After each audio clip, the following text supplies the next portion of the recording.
Welcome to the Nerd Party.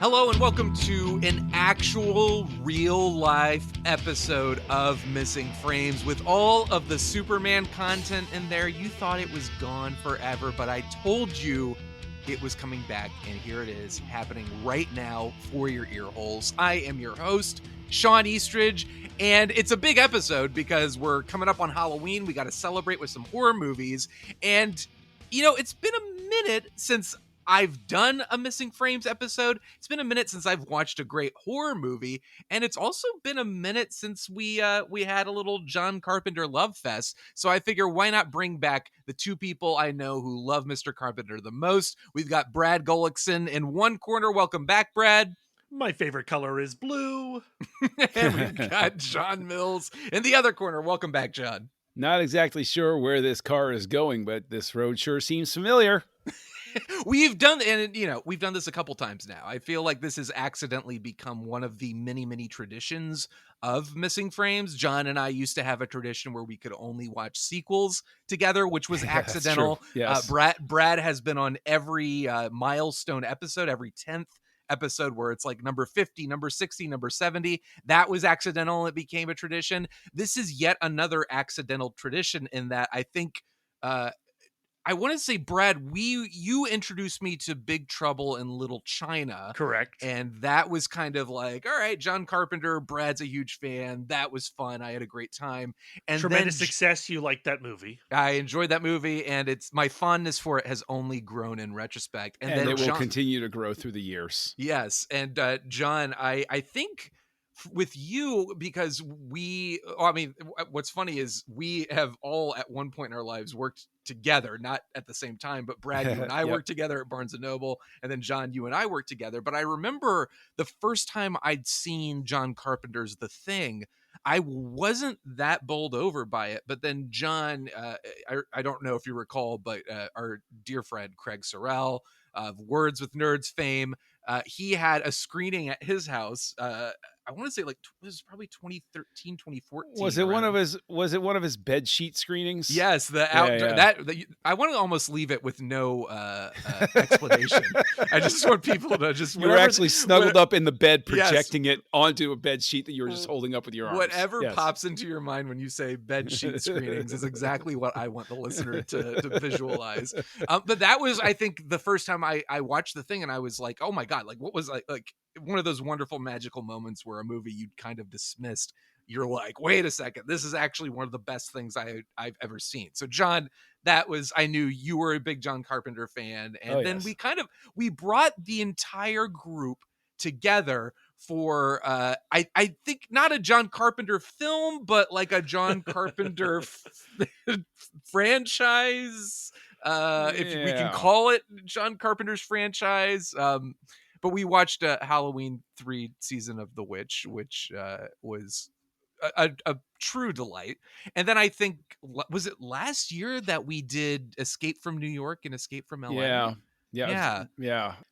I still struggle with LA, but hey, Escape from New York is a stone cold classic. It really is. And so we're back again. And this is, this episode is going to be working on multiple levels. First, doing an actual Missing Frames episode after a wonderful. Do you still have a regular audience? I don't know. But if they're still, whoever you are, if you're still here after all of the Superman, all of the film nerd stuff, you win. You were the winner. I just love the idea of somebody, who stayed subscribed, who hates Superman, and it just been like, oh my God, another.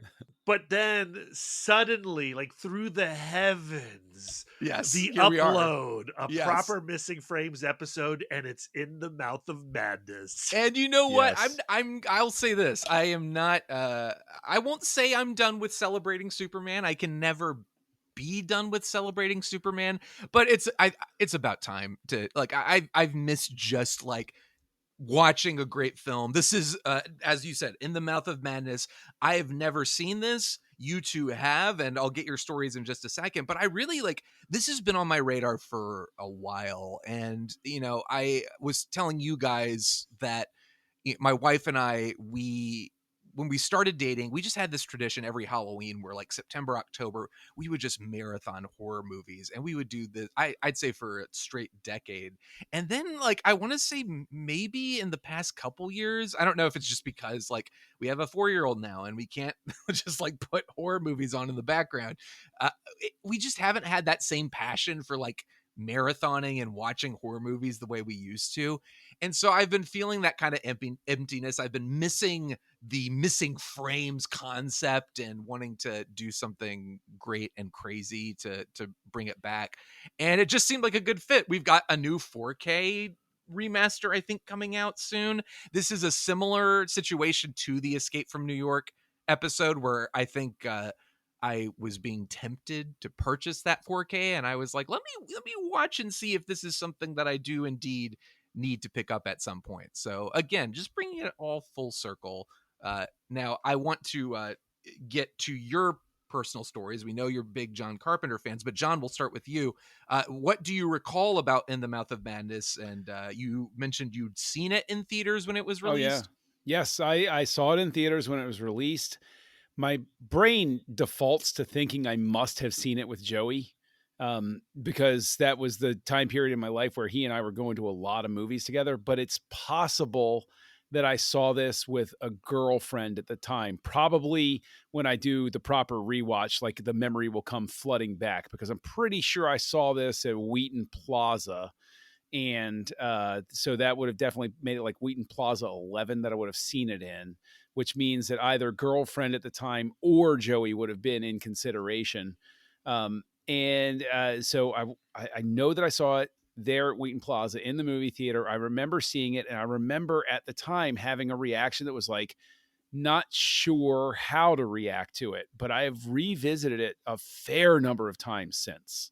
And it's one of those movies where I've always found that whether you quote unquote like it or not is immaterial compared to how often you're going to come back and watch it. There's a lot in it that from that first viewing, I was there's just a lot of fun to play with intellectually about it. And that's sort of been my take on it since the beginning. Gotcha. Brad, what about you?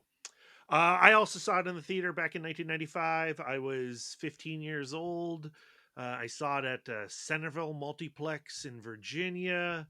I was already a big H.P. Lovecraft fan, thanks to Stephen King pointing me in that direction. And is this an adaptation, or is it more? I don't want to talk about that. Okay. I don't want to. You haven't seen it, so we can talk about that on the other side of this conversation. But I think since I've already referenced H.P. Lovecraft, there's some connection to it. Yes. Yeah. And I was a big horror head. Sam Neill, had just been in Jurassic Park a couple years earlier. I think this movie solidifies my love of Sam Neill, and I think it was after this movie that I went back and watched things like The Omen 3 and Possession and Dead Calm. Dead Calm's a good one. I think I'd seen him earlier in Hunt for Red October, but he's got a little bit part. You don't really pay attention to him until you're in love with him, and then you go back and you rewatch Hunt for Red October, and you're like, dude, this dude's serving. Yeah, I freaking love this movie. It's a movie that I the moment I got access to the VHS tape, I watched it all the time. I've bought this movie on DVD and Blu-ray, and by the time this episode is out, the Arrow Video 4K will have just dropped. Right. And it's got this beautiful Francesco Francavilla cover. I've got it on order already. I'm kind of hoping that we could wait until that arrives on Tuesday for me to watch that version. But if we don't have that time, I'll watch my Blu-ray of it. But I love this movie to the point where when I finally let my ego get so big, it had to start blogging. In 2011, my buddy Matt and I, we launched the In the Mouth of Dorkness blog. which became my first podcast, In the Mouth of Darkness, or It Modcast, that I did with Matt first and with Darren Smith. And then eventually Brian Young joined me and my wife, Lisa Gullickson, joined me. And that podcast has finally fizzled out. But that was a huge portion of my life, like almost, I think it was like over 10 years. Yeah, it went on for a while. In the Mouth of Darkness. So yeah, the movie means a lot to me, and I freaking love it. And like, how does it compare to other John Carpenter movies? We'll talk about That's that the on question. the other side. Yeah, too. that's something I'm curious about as well. Well, I don't want to like boost it up too much in your head, because I think there is a possibility that this doesn't jive with you at all. But I do think it's like the last great John Carpenter movie, if not the last really, really good John Carpenter movie. Although I like a lot of John Carpenter movies that do come after this. It's Like Escape from LA. I no. I think it's fair to say that actually mentally, sort of when I think of John Carpenter, it's almost like there's this mental block where I can recount everything he did, and then I get to like In the Mouth of Madness, and then my brain's just like, and we stop. And it's like, it's not, it just, my brain stops and I have to think really hard. I'm like, was there something? Oh yeah, there was Body Bags, but that was a Showtime thing, and so I just sort of like struggle. Which I just rewatched on the big screen for the first time. Pretty darn good. It has the virtue of having fun with the material. And I saw it for the first time, actually just this month, because I hadn't seen it. And I was like, oh, this is the month to watch it. And what I love about that one is Carpenter has always been honest about paying tribute to his influences, I guess. And I was like, oh, this is John Carpenter's version of like Tales from the Crypt. Okay, cool. And it's like, for me, that part of it definitely worked. But yeah, anyway, that's Body Bags. That's not this in the Mouth of Madness. I don't know if I'm crazy, but, and John, maybe I'm thinking about this because you had introduced me to Coppola's Dracula, so it's on my mind. But as far as a career trajectory, it might not be like tit for tat, but I feel like maybe John Carpenter and Francis Ford Coppola have a similar kind of like, there's a point in their filmography where they were making the greatest movies of all time. You know what I mean? And then at a certain point, it just kind of is like, wait, what happened? Like, what's going on? Okay, I can understand the desire to say something like that, Shawn. Coppola, I think, had a really front-loaded career. Yes. And then there's a real downturn. And then there's some bright spots. And then that's it. And like that bright spot, I think, is probably Dracula. And that's probably a controversial opinion. I don't think everybody thinks that Dracula's great. Well, Megalopolis now, of course. Don't you speak ill of Megalopolis. the graphic novel of Megalopolis just came out, and it's really entertaining. Oh, great. I can't wait to watch the documentary. I can't wait to read the graphic novel. Yes, I can't wait until that crazy son of a gun goes ahead and releases his recut version of it. I am 10 here. hours. Yep. But like John Carpenter has way more bangers in his filmography than Coppola does. Yeah, fair. That's a fair comment. Now, none of them might be as good as the heights of Coppola. All right, but for what Carpenter is doing and for the gear and lane that he is in, I think there are more bangers. Well, maybe, but I also think Carpenter, Coppola is undoubtedly like has done so many amazing things and great things for cinema, but Carpenter there's never been that like arrogance, I think, maybe that Coppola has had later in his career. They're in two totally different lanes. Like Carpenter is a genre guy. He is a B movie guy. Dark Star, Assault on Precinct 13, Halloween, The Fog, Escape from New York, The Thing, Christine, Starman, Big Trouble in Little China, Prince of Darkness, They Live. That's like the 70s to the 80s. And then we hit this little bump called Memoirs of an Invisible Man, which has Sam Neill in it. I actually like it quite a bit, but it's a little bit of a bump. And then we go to In the Mouth of Madness in 1995, Village of the Damned, Escape from LA, Vampires, Ghosts of Mars, and The Ward. So, like, to me, Village of the Damned has some things in it that I like. We've already talked about Escape from LA and why it's still good. Vampires, I like stuff in it. I like stuff in it. I have tremendous affection for vampires because I read the book that it's based on, and the movie has the stones to basically be inspired by, but not follow it. Yeah. And like you said, I think the stuff that I like in it, I love in it. And it gives me a blind eye to the stuff where any other filmmaker, I'd be like, what are you doing? Come on. But that stuff that works in there it works so well that it almost hurts, like how well it works that it doesn't all gel at the end. But I have tremendous affection for that one. And Ghosts of Mars, his first 21st century movie.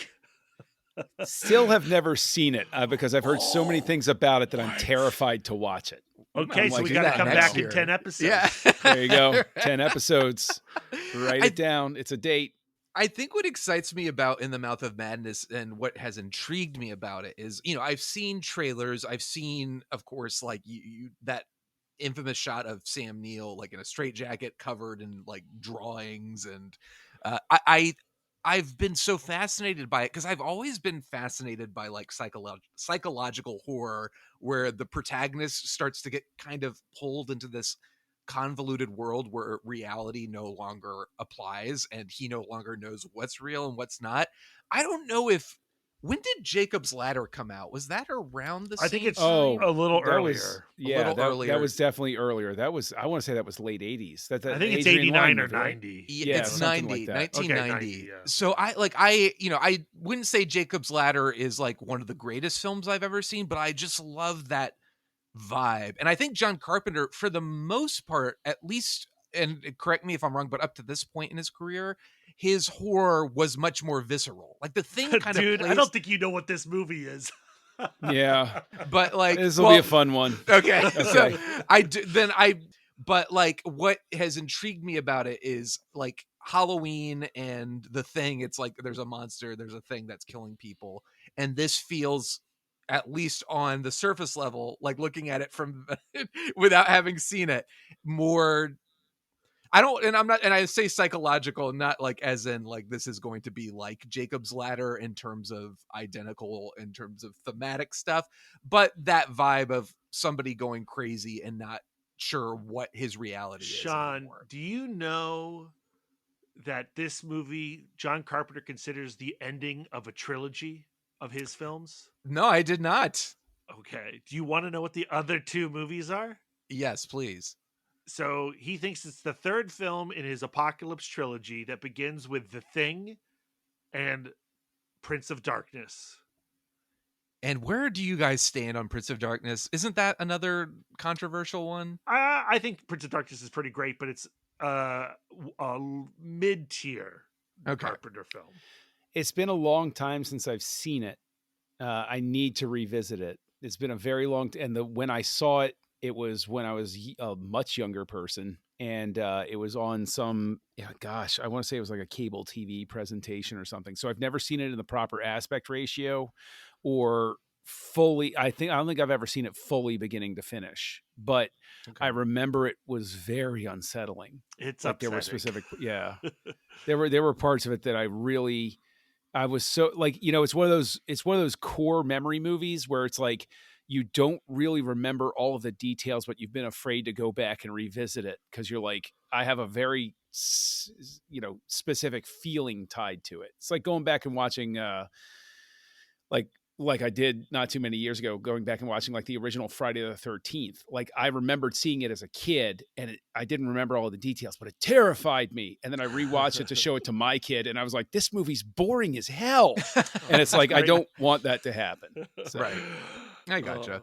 Well, based on what I know, or clearly what little I know, I think Sam Neill is, I don't know if he's a detective, but there's something like a famous horror author has disappeared, but there are like clues in his books about like what might have happened, or the books are becoming reality or something like that. That's literally all I know. And then I know Sam Neill is kind of like spirals and maybe turns into a version of Charlie from It's Always Sunny in Philadelphia, that meme of him with the maps and the charts and everything going all over. So I don't know, but this is all to say I've been very excited to watch this, very curious to see how it is. Because again, I like my I think a lot of my John Carpenter education has been on Missing Frames with you guys, which is very exciting. So that's really all I know about it. I know David Warner is in it, I think. Yep. What? Oh, he is. Okay. Yeah, so It's got a stacked cast. Yeah, the cast is pretty amazing, actually. I'm excited for it, and I love the idea of like the thematic apocalypse trilogy. Like, you know, this is the conclusion, quote unquote, to that. So that excites me too. But I expect I'll enjoy it. I'm expecting to enjoy it. I you guys seem very like cautious about how you're approaching. I'm being coy because the first time I saw it, I didn't know anything beyond the trailer because, you know, it was so many years ago. Like it was harder to spoil movies back then. Right. I want you to go in, and I think, Brad, you're the same way. It's better if you just go in as cold as possible. Okay. Well, let's do it. And then we'll be back, and hopefully, I mean, Brad, we'll give you that time. We'll give you that time to get that sweet, sexy 4K transfer. It's just Tuesday. It arrives on Tuesday. We can do it. We can do it. We can do this. We can do this.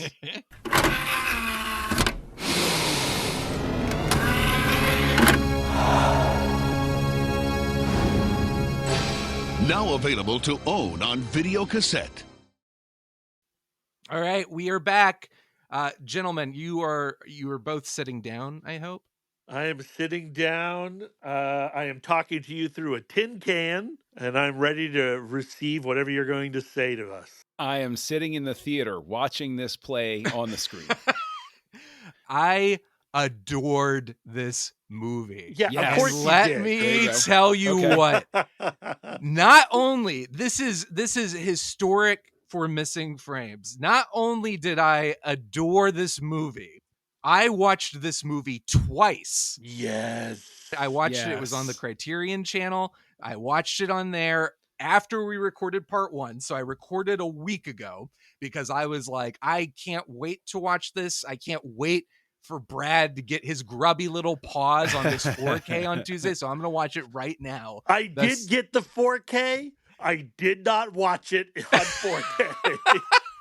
Well, let me tell you what. I watched it on Criterion channel, and I watched that on 4K because the second that movie ended the first time, I snatched that 4K up. Yeah. Oh, and I didn't stop there, ladies and gentlemen. Ooh. Not only did I purchase In the Mouth of Madness on 4K, which is now available on wherever you do your 4K purchases, I also purchased the 4K of Escape from New York. I purchased the 4K of The Fog, a movie that we are on the record, John, you and I, as not loving. That's I purchased that 4K. Yeah. I have also purchased the 4K of They Live. Yes. I have purchased the 4K of Prince of Darkness, which is not even going to get here until November. I don't care. I purchased it anyway. I purchased Escape from LA. Yes. Movie that I didn't like. That everyone here knows I didn't like. Bad. And bad, Shawn.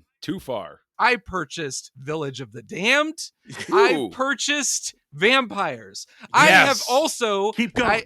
I was watching Vampires to make sure, you know what, is this a little excessive? Have I gone too far? Let me just watch Vampires on the Criterion channel, make sure this is all kosher. And I'll tell you what, I'm more than halfway through Vampires and I flippin' love it. Yes. It's great. Guys, this is unlocked a love for John Carpenter. And you're waiting for your copy of The Ward to arrive in the mail. That is on its way eventually.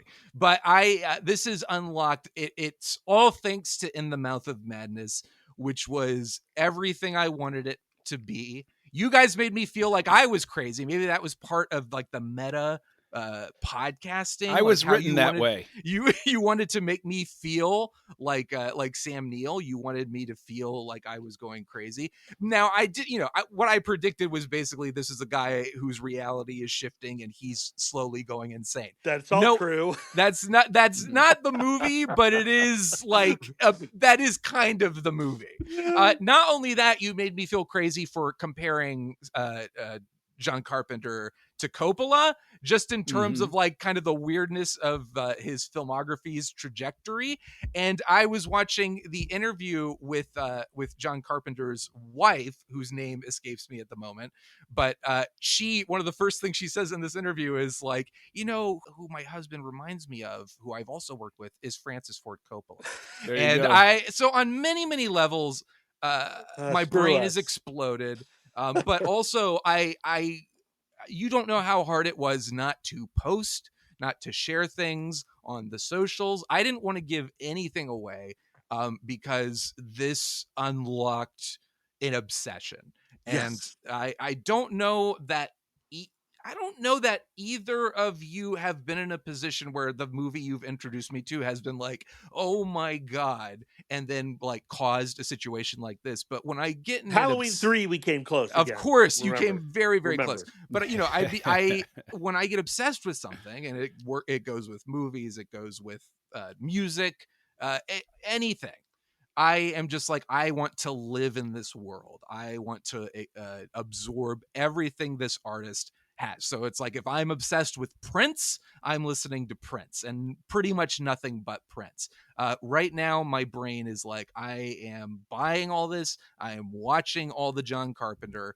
And I also got the Wes Anderson set from Criterion. You're just, So it unlocked your wallet is what it did. bouncing, I am Wow. bouncing back and forth between Wes Anderson and John Carpenter. When you question why there hasn't been an economic downturn, it's because Shawn is buying all of these 4Ks. I am single-handedly keeping everything together. Thank you. But I loved this movie. I think in many ways it could be my favorite John Carpenter movie. I don't know if Yeah, I don't know if that's the case. I think there's a solid argument to Yeah. say this is kind of a culmination of a lot of what he'd done. Like if this was his last movie, maybe Yeah. people would be kinder to him as far as his reputation I goes. don't remember people really digging this film when it came out. Right.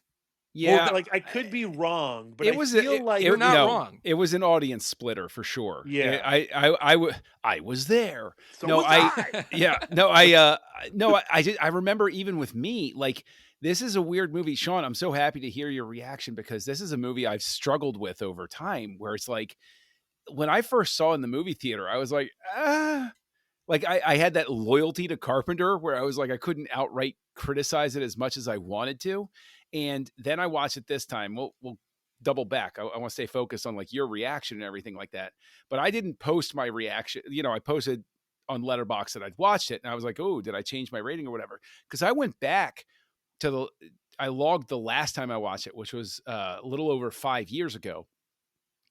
And have you ever read your own review and you look at it and you're like, man, how cranky was I that day? Who wrote this? Like, why was I so mad at the world? Like, what is going on? Because that is not my experience this time.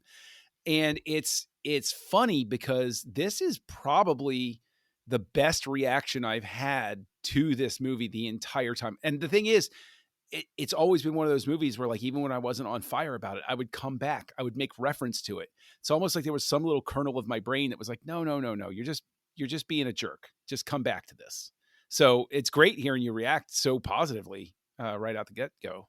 Yeah, well, I also like you're right, Brad. Like this movie was not well received, which is interesting, and that seems to happen a lot in John Carpenter's career. Yup. It's that's fascinating to me. Like, I that's don't know. what's stopping him from being Coppola, right? Yeah. Like, if people responded to, you know, his post-Halloween movies the way that, you know, folks responded to The Godfather, I think we would have a very different career. I don't necessarily think a better career. I like the lane and where Carpenter is. But I think because, you know, he would do a masterpiece like The Thing and people would be like, it's no E.T., Yeah. it just Yeah. changed like what he could do and what he could get done. And when he would then get like a big swing, like Big Trouble in Little China, and then people would be like, no, that's weird.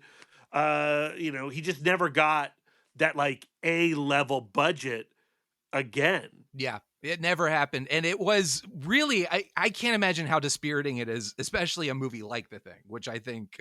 Well, I think if you talk to John Carpenter, if you listen to John Carpenter interviews, like he's a grumpy dude. Yes. Because Yeah. people never responded well to his movies in their time. Yeah, and also, but like, we're very condescending. I went and watched the Siskel and Ebert review of this. Sad. I read Roger Ebert's review of this, and I went back and reread Roger Ebert's review of The Thing, which it's interesting. I don't know if he ever had a reevaluation of that. He does that a lot, or he used to do that a lot. Blade Runner, just top of mind because that came out the same year, had a very similar trajectory. It was released the year of E.T. Everyone loved E.T. and wanted that movie over and over again. So Blade Runner, The Thing, these movies just completely tank. And the reaction kind of echoes that as far as critical reaction.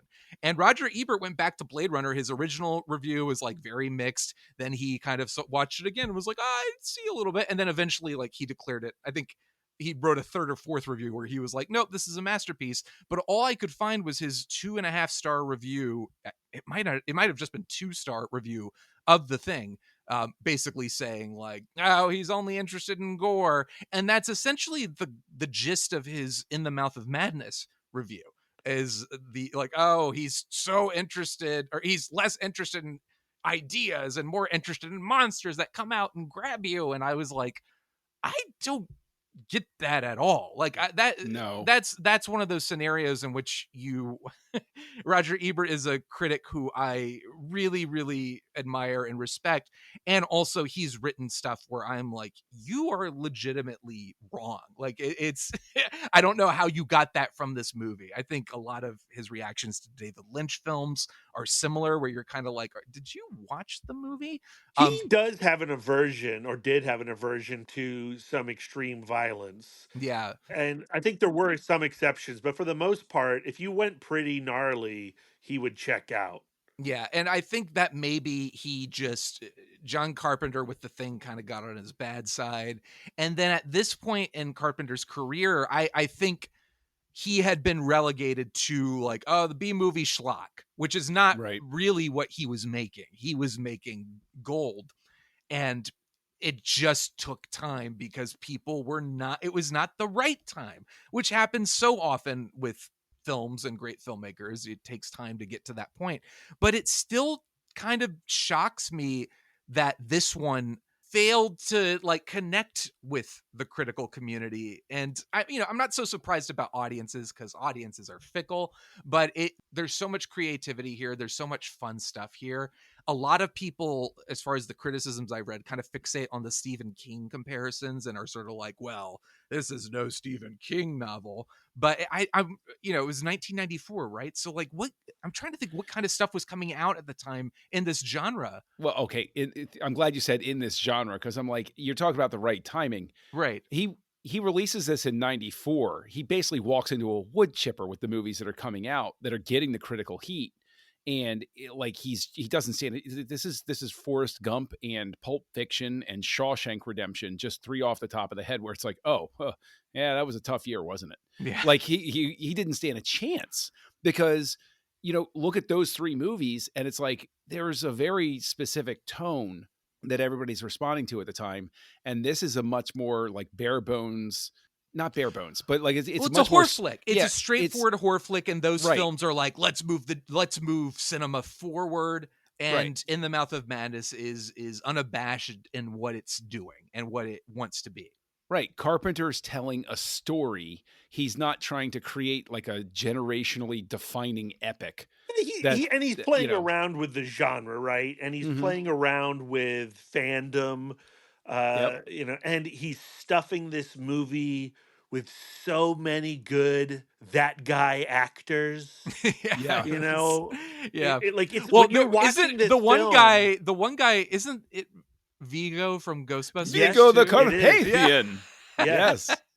Peter Jason's in it, who's in a bunch of Carpenter films. Bernie Casey has like 1 scene, maybe like 1.5 scenes. John Glover. Come on. David Warner, Charlton Heston, Hayden Christensen. That's right.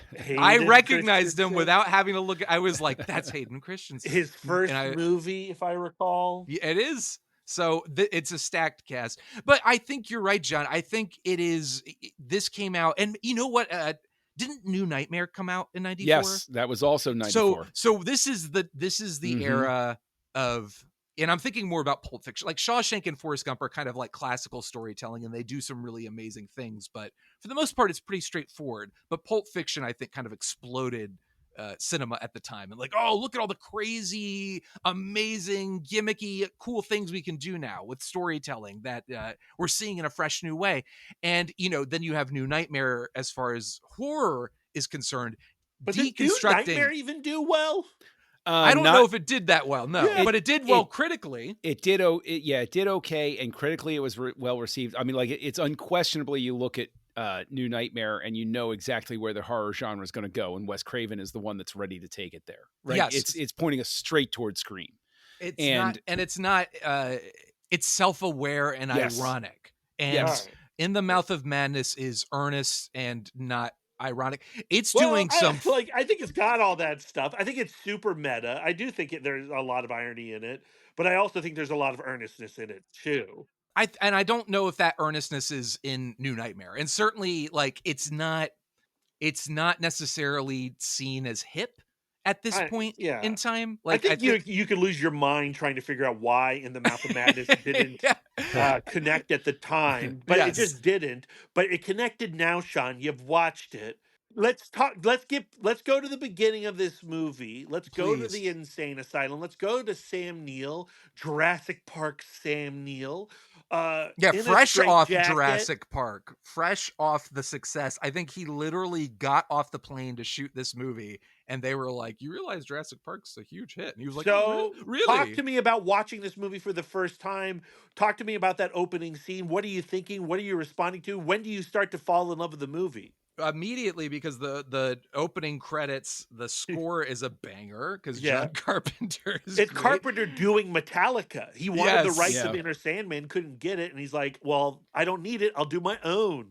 So I was thinking, like, those opening credits, I was like, oh, this is gonna be more fun, as far as I wasn't expecting dull or boring, but before in the pre-episode before we watched recording, I referenced Jacob's Ladder, which I didn't expect this to be Jacob's Ladder, but I was maybe expecting something a bit more somber, and I think the opening credits kind of set you up to like, this is gonna be fun and it's gonna be a little wacky. So I was like, okay, this is great, and this might end up being really, really silly.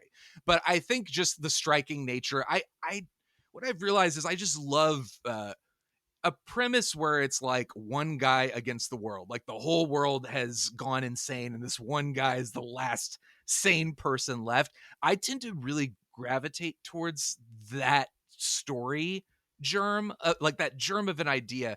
So from the get-go, I was like, this is great. And Sam Neill, who outside of Jurassic Park, I saw him in Until the End of the World, which is the 5-hour Wim Wenders movie, and he's great in that. I have not seen Possession.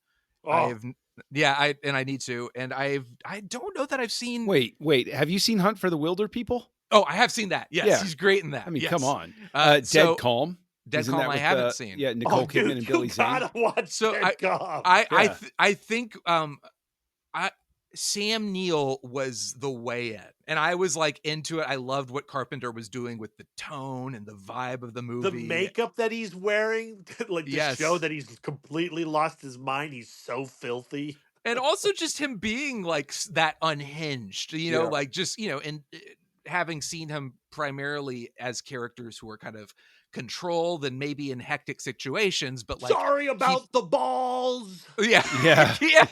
And then not the Carpenters, like just like in this kind of like, so good. Yes, that's John Carpenter talking, by the way. My God, is it ever? Yes, but it is like Sam Neill. Immediately, I'm thinking like, he's one of the greatest actors ever. Like I just, you are immediately pulled into that performance and that character because of him. And it works so well. And then I'm here for it. I love the visual of him with all the crosses on him, just drawing on the walls. Mm-hmm. I am in. So the movie at that, I'm really like on board, and John Carpenter, I'm putty in his hands. Like That I am just, moment where he's like locked into his cell, and then the shadow of Jurgen Prochnow walks behind him. yes. Watching that the other night, I'm just like, oh, I gotta remember how damn creepy that actually is. And You know, even like, like you have the he's like screaming, "I'm not insane," and then other people like, "Oh, me, I'm right, I'm with you, buddy," and the dolly moving away, yeah, just like this. I just remember thinking like, this is a filmmaker who is in full command of his craft. He knows exactly what he wants, and I was just really pulling for him at that point. I was like, I really am hoping this can be maintained throughout the rest of the movie. So I'm into it, and I just love Sam Neill. I think this that's going to be one of the biggest takeaways of this conversation is Sam Neill. I don't know if I would call him underappreciated because he's such a well-known and beloved actor, but like his performance here is so great, and the movie is so dependent on you really Oh yeah. empathizing with him, because the character itself, I think on the page, is not necessarily like uh not that he's not likable, but he's kind of like smarmy and no, arrogant. he's an asshole. Yes, He's a yes. big time asshole, And and I love it. there are movies where played by a lesser actor, that falls apart. Yeah, It doesn't work. And Sam Neill is so inherently likable. Not and it's not like he's not playing the asshole. He is, but he's so smooth and so uh fun the he's way playing noir, right? Like he's yes. like in the Humphrey Bogart role. He just happens to be in a John Carpenter movie. He's like the insurance detective, right? Yeah. And his femme fatale happens to be a god, you know. Um, whoops. Happens to be. But I'm with it from the beginning. And then, bringing in the agent, you have Sutter Kane's agent walking across the street, that great sequence of just like this guy with an axe walking across the street with the creepy pupils. I'm just completely bowled over. And I love the concept of just like, this horror author, he's disappeared.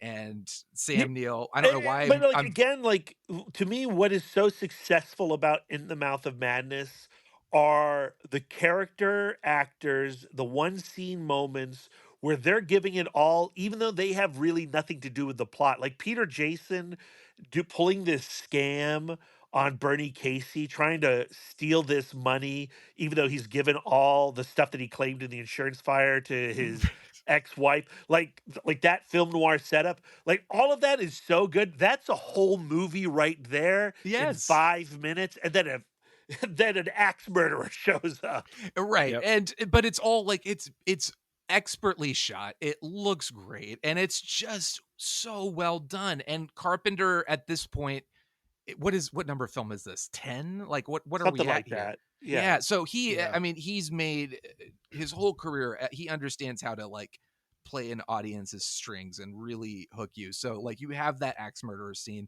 but then you have this stuff of him like going to the bookshop and this creepy employee coming up and saying, he sees you, and he's like, all right, great. And then walking down the alley with the cop, You the want some too, buddy? yeah, the dream Yeah. sequence afterwards, and then like the spectacular scare of like the dream sequence within the dream sequence where he wakes up once and then the police officer is sitting on the couch next to him. Like I am fully in love with the movie, and this is not going to be that interesting because all I'm going to do is gush about it, but I don't know how else to say it except that I think what surprised me the most was just the realization, as I exhibited at the top of this episode, of like, yeah, I've always known John Carpenter was a great filmmaker. So why did it take this long for like this is just the right movie at the right time, I guess, to really unlock that for me, as far as Yeah. like now I want to go back and rewatch Escape from New York and Big Trouble in Little China and Well, they're all, really just dive in. But go ahead, yeah. John. No, I was going to say that it's always a good time to rewatch those movies. I mean, that's just true. But like with this one, I think that just to sort of come back to the Sam Neill thing, I will say that Carpenter is extremely gifted at getting performances with actors that people underappreciate, I think, about Carpenter is that he knows how to work with an actor to get the best performance from them for the movie. And yes, Sam Neill is incredibly talented, but Carpenter gets these creepy / cheesy when they need to be performances out of people to get the right tone set that you're reacting to. And I think that the best example of that is he never winks about it being Charlton Heston. Right. By this point in the 90s, Charlton Heston showing up in a movie was supposed to be the, hey, nudge, nudge, look, it's Charlton Heston. Ha, hey, he's our old guy. Heston's simply playing a role. And it's like, it's a, to Brad's point about like how all these great character actors come in and they have like a scene or two. Heston isn't chewing the scenery. He isn't trying to steal the moment. Carpenter is directing Heston at a point in his career where Heston can walk on a set and tell the director what he's going to do. Right. But instead he's receiving what Carpenter gave him. And that's why you get those scenes are so satisfying with Heston. Yeah. Is because it's actually, he's being given direction. Like you can almost sense it. Like Heston's like, oh, thank God somebody's not just leaving it to me. He's actually telling me what he wants. I would love to hear Shawn talk about this, but what's so cool about the Heston character, Harglow,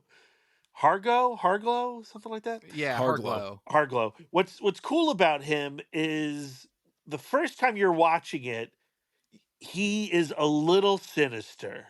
You know, you sense that there is a scam at work. You're on Trent's side. You're like, Yeah. Trent is sniffing. He smells some BS, and Heston is radiating out this mischievousness or sinister nature.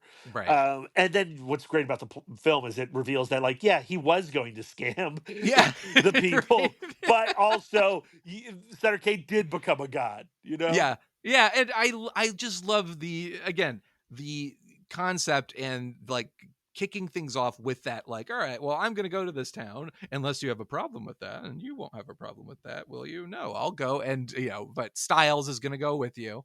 And their car ride going to this little so town good. is so good. And I remember thinking, like, it felt like the car ride scene was going on for a long time and they were in the car for a long time. And I realized very quickly, like, oh, that's kind of the point. And then you start seeing these things like the kid on the bicycle. And visually, it's just such a stunning movie. It's so effective. They pass the kid, this frantic kid on his bicycle, and then you see the shot of the kid like lit by the rear lights of the car. So he's just fully red. So and it's the just like score, yes. score, that like weird weather vane sound. I don't know what that sound is that keeps happening throughout this movie, but I freaking love it. It's like great. a chime. It's so wild. good. And it's also like, it's like then, the kid ages 100 years and is now a creepy old person, gets hit by the car. All of this stuff is so good, but also what makes all of this work is the banter between Trent and Styles in the car, talking about like, oh, what happens if we start living in Kane's reality, and like his reality becomes actually becomes the one that we live in, as opposed to just this thing that people are reading about. And Sam Neill's like big eye roll at all that nonsense, yes, which is so sincere that when it is eventually revealed to him via the movie screen and he's watching himself during like those eye roll moments, that just makes the movie's ending so funny and awful. Yes. Yeah. Well, but I also love what is the line when he honks the horn in her face to wake her up, horn. and she throws the chips at him. And the capper to that scene is he goes, "You never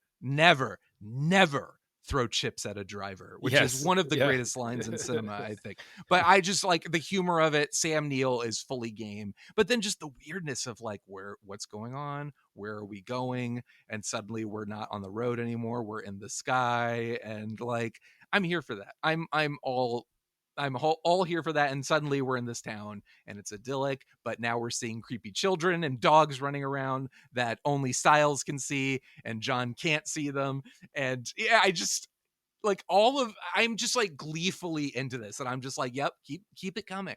Keep it coming. I'm into this. I love like going into creepy town. There are weird paintings on the wall. Yep. And the paintings are moving. The faces are looking at you. I love Frances it. Bay as Mrs. Pickman. Yeah. Yeah. Grandma from Happy So Gilmore. good. So good. So good. Oh, wait, she's also Mrs. Tremont from Twin Peaks. Let's not forget that. Yes. And I also I just watched an episode of Seinfeld literally tonight that she was in, which was Awesome. Oh, the babka. It was what was it? The Caddy. Yeah, Okay. she was Yes, in the Caddy, okay. which also includes what's his name who plays Quark, which was great. Oh, yes, yeah, Armin Quark. Shimmerman. Yeah, Armin Yes. Shimmerman, yeah. So I was just like, she's everywhere. She's everywhere. I can't get rid She of her. is everywhere. But like that was like her performance.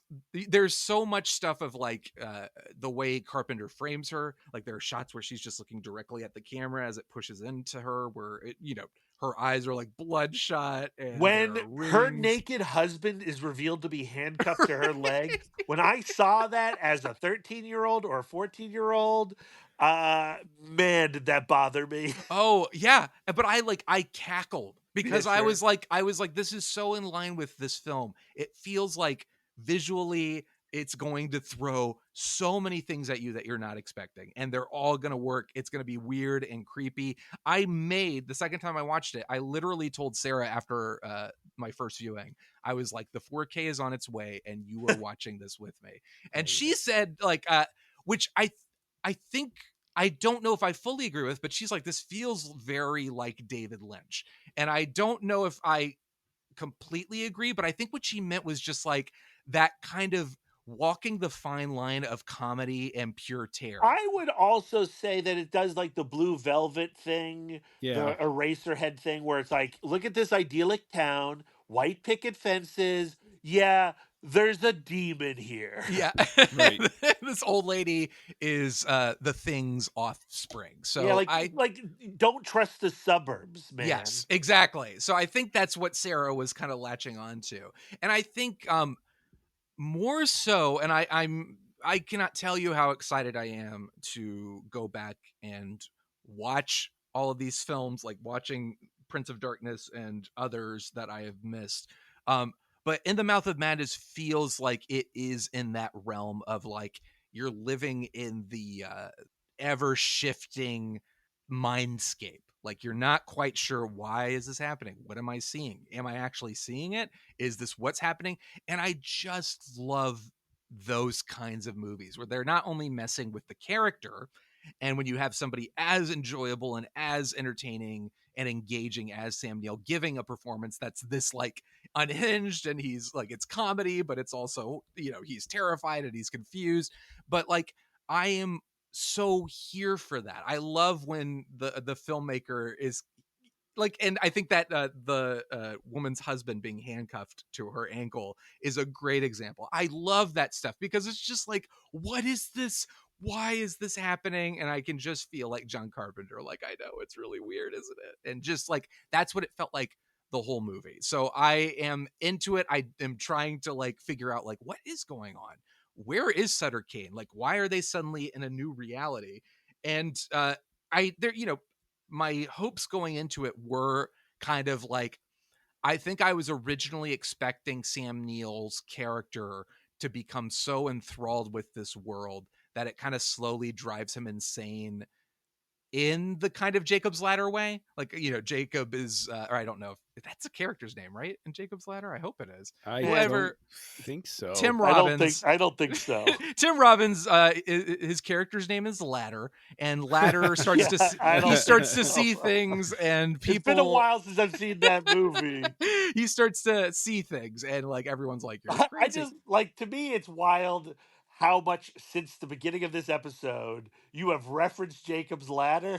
Like, all I know is I don't remember it being anything like In the Mouth of Madness. It really isn't. Here's another it's like thing. a Vietnam allegory. Yeah, it is, yeah. but it's a weird, creepy, like your reality is not what you think it is. And here's the other thing.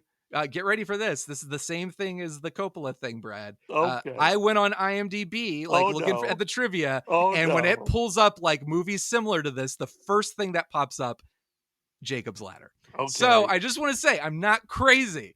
This is not I reality. don't- This I is don't not think- reality. This is not reality.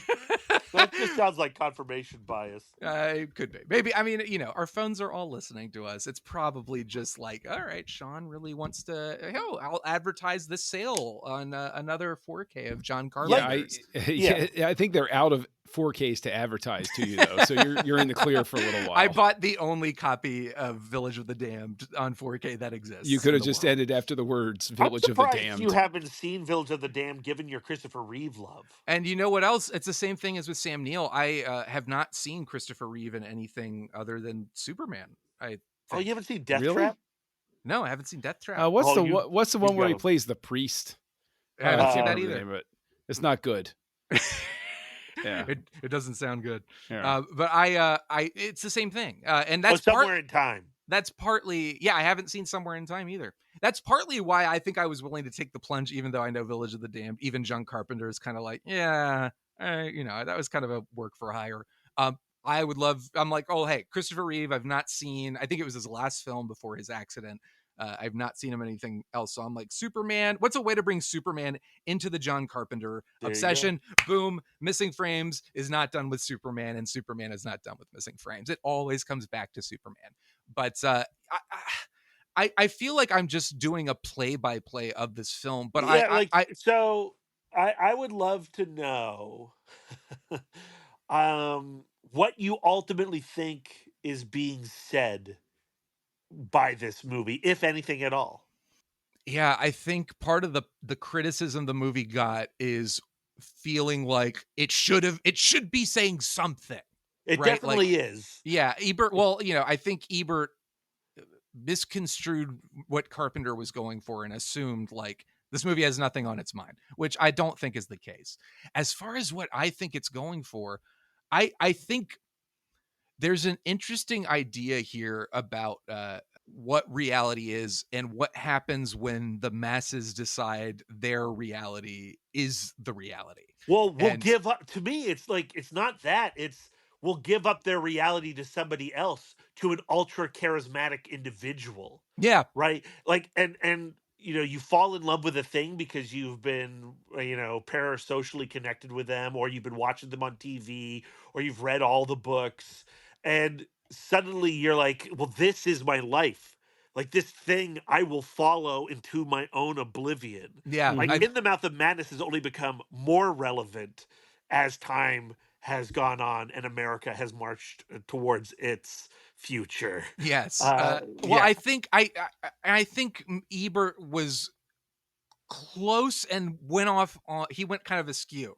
Like, I think what he wanted was the commentary on how art can make people manic and like, oh, why didn't they talk more about like crazy fans getting to it? But it's like he kind of missed the mark. I don't think that's what the film was trying to say about like the relationship between art and the person. I kind of took from it like sort of what I think this is a good point to bring up. Is it Jürgen Prochnow?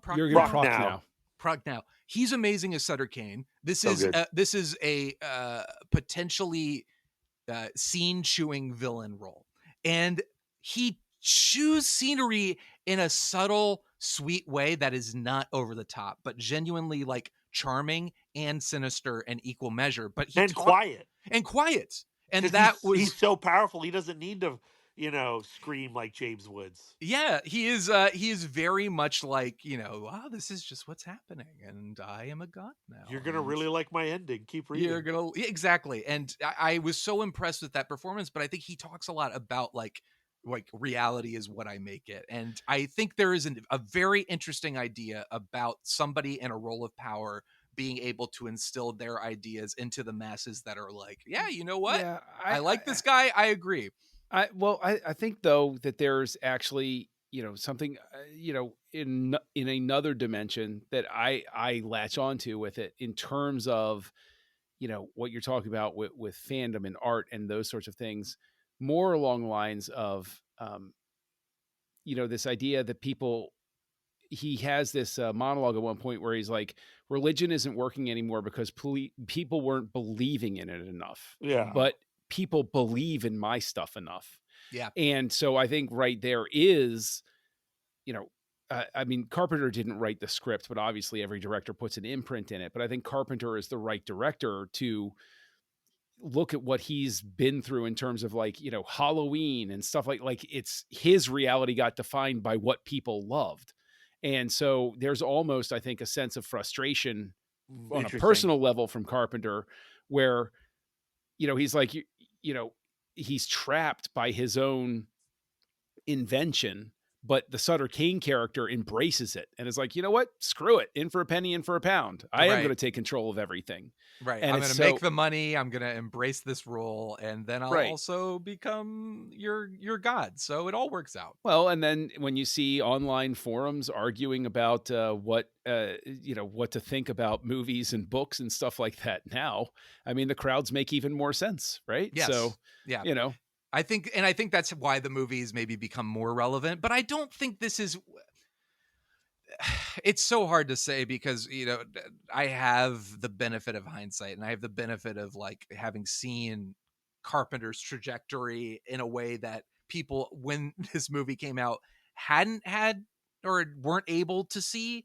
You know, there's perspective that I have that I can't speak to what people why people reacted the way they did in 1994, but I feel like just what's great about John Carpenter is all of his films have something more on their mind than what we're seeing, which is why I think they work so well. And the subtext is so, you know, when I think about The Thing and just that paranoia and like nobody trusts anybody anymore and like who is a monster, who is like, who can I trust? Like he's a thinking man's horror filmmaker, or not just a horror filmmaker, but like a thinking man's filmmaker. And I think because so much of his stuff did fall into that like quote unquote B movie trap, it was easy, like Roger Ebert often did with him, to just dismiss him outright and say like, oh, he's just obsessed with the gore. But I do think like he has a lot that he's thinking about. And to me, watching the film, it's not I think maybe his biggest flaw, if you're going to look at it from like, oh, a cinephile, like I'm going to, you know, be arrogant and pompous and criticize this guy. I think the biggest flaw is that he knew how to make an entertaining horror movie too. And he knew how to use those tropes to satisfy a horror audience and a general audience while also like doing something that was a little bit different and playing with the ideas. And maybe it's just the fact that he so unabashedly embraced the genre trappings. Yeah, That I think he feeds the ticket buyer well. Like yes, to me, it's not about like you know general audiences or a critical response because critics got to watch every kind of movie and respond to it based on their own subjective tastes. A mass audience, you know, if you pull people from the mall and you're like you're all watching In the Mouth of Madness tonight, like that, none of that stuff's interesting or not. What's the word? Effective. mm, What's effective is bring me a Fangoria audience. yeah. You know, like not even bring me a Fangoria audience, but the people who watch the trailer and go like, "Oh, I'm going to buy that ticket." They're going to like this movie because he delivers on the acting, the genre, the you know, cinematography, the score. Like he gives every department everything he can with the budget that he has. and is this like this feels like there's an argument that this could be his best looking film. Well, I don't. Am, I mean, like, so Um, here's my problem with this. okay. Like, I do think it's a great looking movie, and I think in hindsight, it's extremely good looking movie. But I was that jackass in 1994 who really did not like the cinematography of the 90s. Like, I felt like, as a rule, everything had lost its grain and looked a lot flat, too bright, that kind of thing. Gary Kibb is, I believe, the cinematographer on this, and yeah, he shot is. a lot of the 90s era, uh, uh, late 80s, 90s era Carpenter movies. But I miss Dean Cundy, you know? Mm, So, like, if you're asking, like, what's the best looking John Carpenter movie? Like, I think The Thing looks Yeah, yes. better there hands down, no than question than that In it's the the Mouth of thing. Madness. I think In the Mouth of Madness looks great as a 90s movie, and especially compared, like, if I felt the 90s cinematography was flat, boy, Brad, welcome to the aughts, baby, the 21st century. You're going to get some flat ass looking cinematography. So it only looks better again in hindsight. But at the time, I was like, oh, this looks a little too 90s for me. And I didn't really like In the Mouth of Madness cinematography, Escape from LA cinematography, blah, blah, blah. But now I love all of the 90s cinematography. John, were you saying something? Oh, no. I was just agreeing with Brad. Like, The Thing has to be Carpenter's best looking film. I Like, agree with it's that, it's yeah. a masterpiece. And I'm not trying to take anything away from the guy who was the cinematographer on RoboCop 3. He did a good job. And I think that there is something to be said for how it looks now, in the sense that I think I didn't view it as quote unquote looking good, because I think now with this viewing, I sort of view the artifice of how it looks as playing into the theme about artifice and reality and stuff like that, where it's like, Right. if it looks a little fake, it actually works in the favor of the film, because of the fact that The it's like, wall of monsters is so good. that Yeah, is it's very great. good. That is very good. But like, there are certain moments where it's like, this apartment looks Yeah. like a set. Yeah. But at the same yeah. time, it's like, then later when like all of reality is falling apart, you're like, okay, well, yeah, what was real? What wasn't real? Like, it Yeah. makes sense that it doesn't look that great. But the one question this film never answers is, they keep talking about, oh, you can't publish a book. Oh, we already published the book and the movie's coming out. And I'm like, so did the person who wrote the screenplay adaptation go crazy too? Like, did the entire, did everybody go nuts? Did everyone go nuts, or is it just my question is John Trent just a character in the book?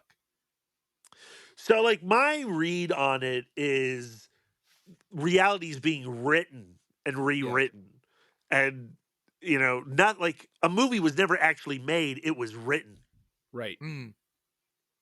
Right. Yeah. I think that what's beautiful actually about the movie is that I wouldn't discount anybody's interpretation Yeah, of that whether too, yeah. whether he was a character in the book all along, whether he went on a journey and Sutter Kane knew he was coming and said, okay, I'm going to work him into the story, and then he's going to be my conduit through which everything gets out there. Like, because once you're introduced to somebody who's like, I can change everything based on what I want it to be, then suddenly all the rules are right out.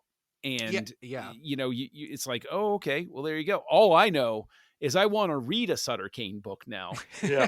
Because, they're like, oh, people go crazy when they're reading it. I would be the idiot that would be like, oh, yeah, I'll prove you wrong. And then I'm going to go crazy and I'm going to be bleeding from the eyes one day. Oh, So I can't wait. I can't wait for that moment. I do think like, it's almost the least interesting part. And this is, Yes, I agreed.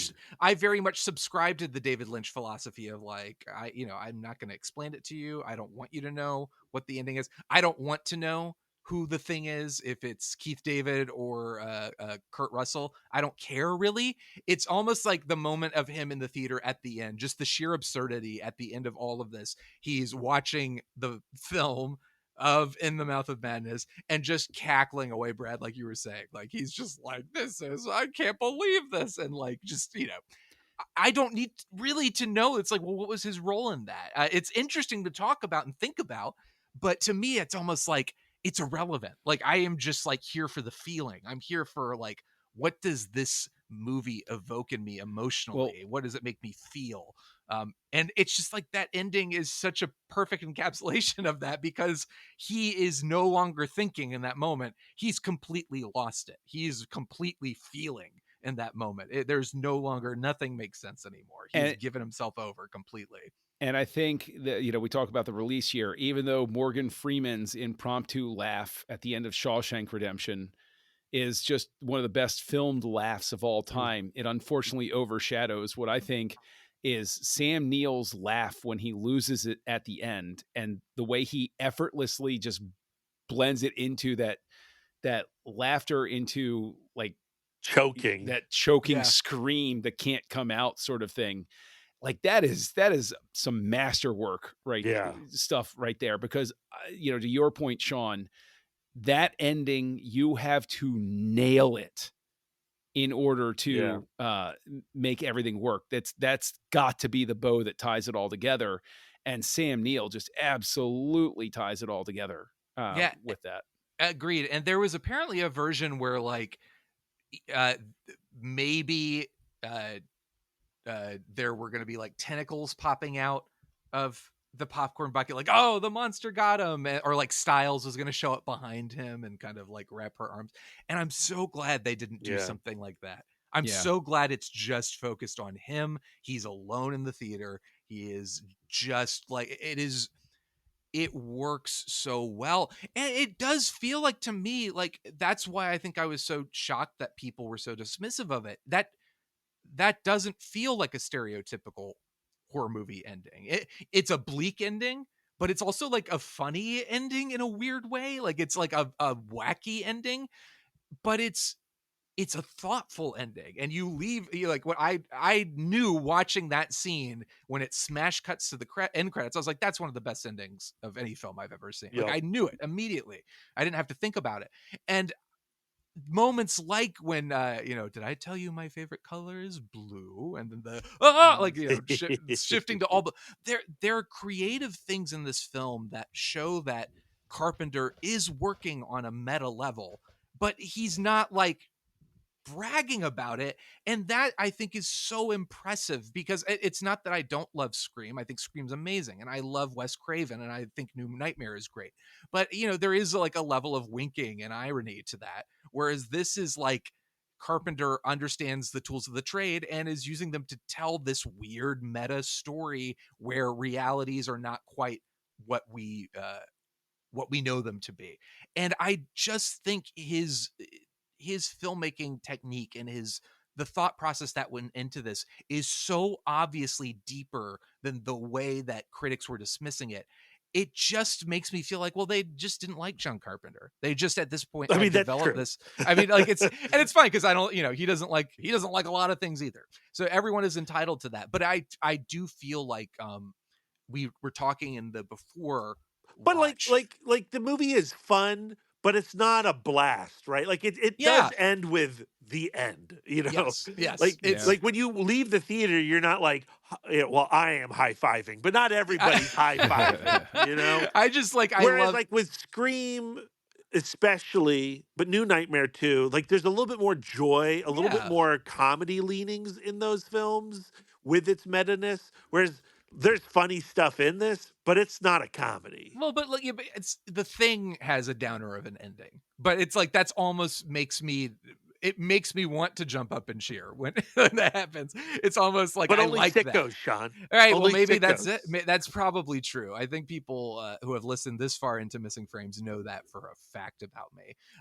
But I can't remember what I was going to say. I had another You're point. welcome. You're welcome. It was something about just the genius of John Carpenter and why.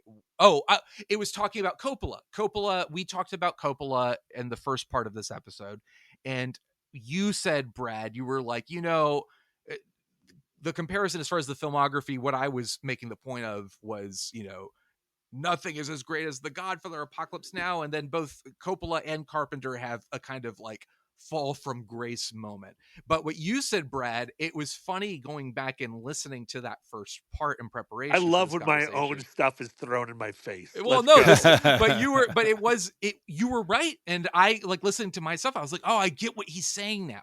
And what you said was John Carpenter's filmography. Sure. Like, yes, The Godfather Part 2, Apocalypse Now. Like these are the greatest movies ever. On any list, these are going to be like the top 10 films. And maybe John Carpenter is not going to be in the top 10, but his filmography overall is much stronger than what Coppola's is.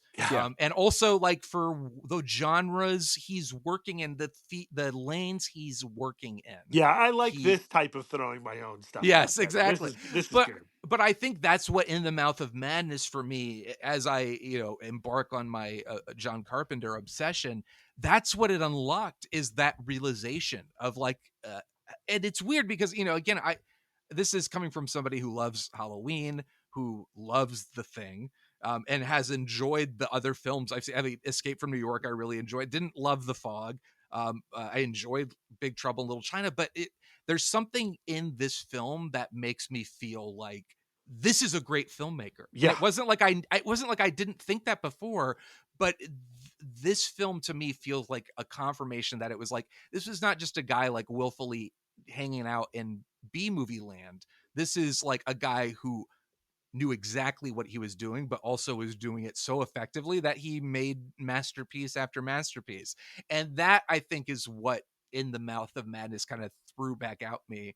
Ironically, it kind of made me look at myself as the audience member, as the viewer of John Carpenter films, and sort of realize, and at the end I'm cackling like Sam Neill is, because I realized that I've been silly. I've been watching footage of myself saying like, well, he's all right. Big Trouble in Little China is all right. And I'm watching. Yeah, you never said Big Trouble in Little China is all right. You said Big Trouble in Little China is great. You Yes, loved it. I did. And I'm sure I'm going to love it even more when I go back and You're watch damn right it again. you will. But I think the Yes. movie, my journey, thankfully not as harrowing and terrifying and ultimately as depressing as John Trent's, but I think the same realization coming to the end of my journey of watching this film and kind of realizing like, wow, like I was completely, what was I thinking? So that's, the movie works on multiple levels. The movie is really about me, is what I'm realizing. And it's been waiting for me to watch it and to have this interpretation to unlock its true potential. And I think by recording this, I am infecting everyone who listens to this with this idea that John Carpenter is a master filmmaker. And hopefully it doesn't lead to people murdering each other with axes. Hey, speak for yourself. Speak for yourself. I know that's what John would love. Love it. Particularly if he and I were in the same room and he had an axe, he would love that. Oh no, but I would kill you with Snuggles. You know. That. Thank you. You're right. The bed sheet movie marathon with Craig Sorrell. But I think what I would want to pass out is that seed of like, this is a great filmmaker, and I think. Ironic, and this is how social media works. You start liking one thing and then social media is like, that's what you want to see all the time. So of course I go on Twitter and now all I'm seeing is John Carpenter stuff. And you have there to are take worse experiences online. It's true, but you have to take the good with the bad, because one person, this is just how the internet works. You guys are gonna like, it's gonna give you that Sideshow Bob like, ugh, that shiver when I tell you this story, because it is so demonstrative of how the internet works and why the internet sucks. Somebody posted, I think, his Carpenter's filmography, and was basically like, this guy has made like, look at all the like some of the best films ever made, and somebody quote tweeted it and was like, this guy is your favorite filmmaker, and has been like, I guess, lobbying or like just fighting with people on the internet who have been like, yeah, you're an idiot, like John Carpenter is a genius, and this guy's like, okay, dude. And you know how you handle all that? You just hit mute and you never hear from them again.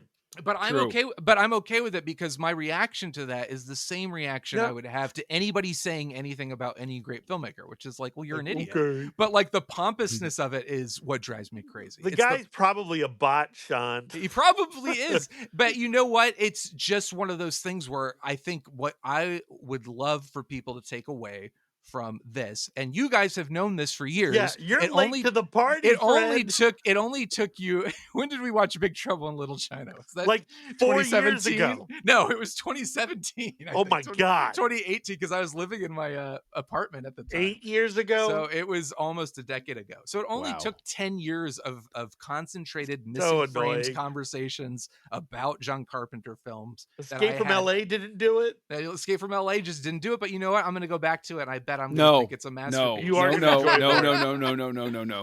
No. Shawn, that is not reality. You bought like a bunch of 4Ks. There's a couple movies you didn't mention. Yes. The other Carpenter Sam Neill movie, Memoirs of an Invisible Man. Yes, I do need to see that. I do have memories of that movie being on when I was like 8 or 9 years old. It's a really weird movie. Yeah. You got to watch Starman with Jeff Bridges and Karen Allen. I am desperate to watch that one too. And you got to watch, after you've pickled yourself and everything, you got to watch Assault on Precinct 13. That's true. That is in the Blu-ray one of the many Blu-ray boxes that is coming my way. So yes, 100%. I have been, the door has been open. My brain is open. I am I'm ready. I'm embracing it. And I think that is probably, outside of just like having like another great horror movie to watch on my list, it also like immediately was like, I gotta watch more horror movies. So my horror movie lag, or like my lack of excitement for Halloween season, this movie reminded me of everything I love about the horror genre and what I love about horror movies, when they can just mess with your brain and show you some creepy stuff, but also you can have a little bit of fun too. So I was like, great, I'm gonna go back and watch a bunch of horror movies. So now not only am I watching John Carpenter films, but kind of going through a really rushed mini marathon of horror movies before Halloween, which is tomorrow. But this episode will be going out on Halloween. So there we go. That's what I got. This is really just a John Carpenter love fest. We didn't really talk about Julie Carmen, but she's awesome in this She movie. is awesome. Styles. Yes. She's so good. And I love that character is like just as nuts as Well, she John gets Trent. to do it all. She Yes. gets to do it all in this movie. She is like trying to make out with him. She's trying to murder him. She's got like, I'm trying to think of the shot. There's a shot where she just like peers out from behind the door, or like the door opens and she's just got this grin on her face. That's one of the most terrifying things I've ever seen. That is fantastic. I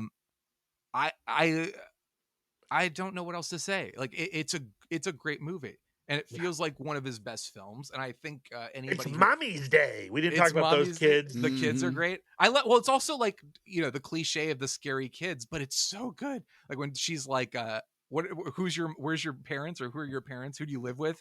We live with you. Like, Yeah. Well, so good. I think that's another great thing about In the Mouth of Madness, is that like every kind of horror genre is in this movie, because it's, you know, representing a writer's bibliography. It's like, Right. here's all of Stephen King, here's all of H.P. Lovecraft. It's also like, we haven't even said Lovecraft yet until this point, Yeah. but it is like the best adaptation of H.P. Lovecraft ever. You know, the passages that you have in this movie are from Lovecraft, just slight tweaks here and there. I enjoyed this movie more than any Lovecraft stories I've read. Because So. well, you know, Most, There are issues with Lovecraft's there's writing. like, and that's the great thing. You know, you can remove all those issues with Lovecraft in this movie, or at least most of them, some of them. But yes, like I think you're right. Like we're dealing with the genre of horror and famous horror writer, so we get a lot of these cliches. But I think like when the cliches work as well, or as I I never said cliches, well, but like I guess you're getting every kind trappings of horror. Yes, you know, you you're get getting a the lot of scary that stuff. kids. You're getting, you know, the reality breaking. You're getting the creature in the garden. Like, you get so much different types of horror in the Mouth of Madness, and it's all great. That's what I Yeah. think is awesome. Is like, oh, Carpenter can do all of it. He can do whatever he wants. This is great. I went back and watched The Thing again and was like, well, this is a masterpiece, which I already knew, but it was just reaffirming that. And then I'm going to watch Halloween tomorrow. It is a John Carpenter love fest. And again, I don't know if I have had a Missing Frames experience myself, where the film that I'm introduced to has unlocked this portion of my brain that obsesses over things and fixates on them. This feels like a first, where it's like, well, now I have to watch everything. So it's all thanks to the hard work you two gentlemen have done over the past almost 10 years. I think it is 10 years, John, because I think when I watched The Thing with you and Craig, was like, oh, this is a great movie. How did I not realize that? And I think that was 2014. So the journey really started 10 years Wow, ago. has it been that long? Yeah. Wow. Well, it was all worth it. It was all worth it. There you go. And Exactly. now I have to go finish Vampires, so I can. Yeah. That's the hard part. Is now I'm gonna watch all these. They won't be Missing Frames episodes, but Ghost of Mars, since John hasn't seen it, I haven't seen it either. That could be. Let's do it. man. Let's commit. Let's just commit. Man, Let's I just haven't go watched for it. that movie in such a long We time. should do that. Let's It do is it. not Do that. in the Mouth of Madness, guys. I believe you. But the good news is, like, because I am on Carpenter's side, it's now like I can watch with those rose-colored glasses. You should actually watch Assault on Precinct 13 and Ghost of Mars back to back. Oh, okay. That would be great. Just, yeah. That would be good. They're, Oh. and they're, I mean, they're basically a remake of Rio Bravo. Anything else we need to say about this that we haven't said? I feel like I don't think so. We've ranted. I've ranted and raved. All right. Well, what are our final ratings? Oh boy. Yeah, what's the rating itself? Yeah. How many reality? How many Sutter Kanes have you read? Oh, that's a good one. How many Sutter Kanes have you read for In the Mouth of Madness, Brad? What if I was like 1? I've just been ranting for an hour about it. 5, dude. 5. Great. John, how about you? It kills me to do this because I know how much I've struggled with it in the past, but I'm going to nudge this up because I am so stunned by how much I enjoyed it this time. So I'm going to land with a 5 as was Just, you know what? Just 5s across the board. Yes. Nice. Suck it, Coppola. I was gonna be thoughtful, but you know what? I don't need thoughtful. I don't need cautionary. Like, let me wait and see. I've watched the movie twice within a week. That doesn't happen. I love rewatching movies, but in my later years, I try not to like rewatch them frequently because I want to preserve the magic. With this is the rare scenario in which a movie I have at home, I was like, no, I'm going to watch it again, and I need to do it right now. So that's one of the highest compliments I can give to a movie. That's it. We did it. In the Mouth of Madness, 5s across the board. Perfect Halloween movie watching if you're listening to this on Halloween and you haven't seen it. Why were you listening to this whole thing? We just spoiled the whole movie for you. Yeah. But oops. Hopefully you came to this after you have watched the movie and enjoyed it. But Brad, tell the good people at home where they can find you out there on the internet. I co-host a podcast with my wife, called Comic Book Couples Counseling. Our latest episode is a deep dive, exclusive conversation with comic book creator Daniel Warren Johnson, all about the new Absolute Batman Annual, in which Batman decimates a bunch of white supremacists. It's one of my favorite comics of the year. Go read that comic and then go listen to that episode with Dan on comicbookcouplescounseling.com. John, where can the people find you? Well, my wife doesn't even listen to the shows that I'm on, so you're one up on me with that, Brad. So you can hear me on 2 shows here on the Nerd Party Network. One of them called Aggressive Negotiations, which we're beyond 400 episodes on that, and Crazy. we don't talk about just Disney news or any nonsense like that. We talk about the interesting stuff, the deep dive stuff. So go on and check that out. And I host a movie-focused podcast called House Lights, wherein I continuously threaten my co-hosts, which Shawn is probably very familiar with living through that for the last decade. So There you go. And I am at YayShondorman on Twitter and Shondorman05 on Letterboxd, and just plain old Shondorman on Instagram. Follow me everywhere. And this is great. Gentlemen, thank you. I'm indebted to you. You've done a man's job. We will see you at the movies.